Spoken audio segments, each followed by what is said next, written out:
let's just start again with another question from Jay Google asking, Ryan, let's start with you. What should we expect out of Urias? 2022 Luis Urias or 2021 Luis Urias with the bat?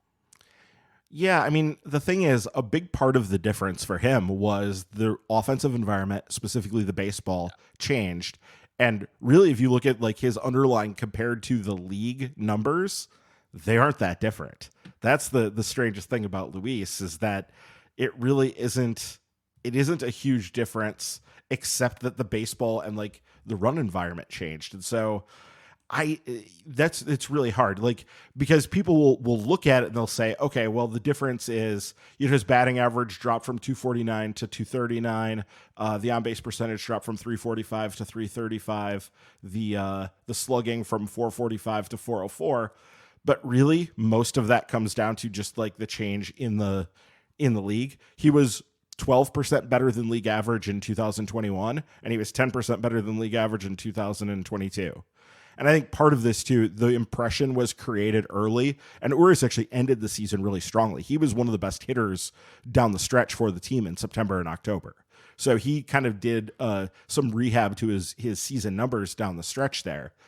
But I don't know. I think I'm still kind of waiting. We're talking about a guy who's now headed into the very prime of his career. This is his age 26 season, and I'm sort of expecting him to be better than either one of those versions at some point here. I think that we do see that him break through, and I don't know if that is this year. If it isn't, I guess it starts to lower the percentage that it ever really does happen. But I think actually we see something better than that.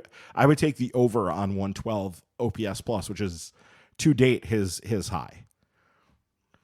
Yeah, I think he might be the most important player on the entire offense, because I do think he has just a huge wide range of where he can deliver, but I do think his underlying talent is real. Like a couple of these guys, they'll jump up and do well and then fall back down. Like if you get a good Mike Brasso season, I mean, hooray, but you won't necessarily, pay up for that. But if the ball is better, or if Urias just takes a step in development, or if he benefits from the shift more than your average player, just because he is good at making contact and putting the ball into play, you might really have a well above average player. The other thing that's really important about him is the defensive sort of domino effect that you're going to get this season versus last season that Urias is part of the driving force of. Colton Wong was one of the best defensive second basemen in the league for like a decade and then fell off a cliff last year. The Brewers defense was kind of trash last year because they got hit with Kane's weirdness being gone from center field and Wong falling off a cliff up the middle simultaneously.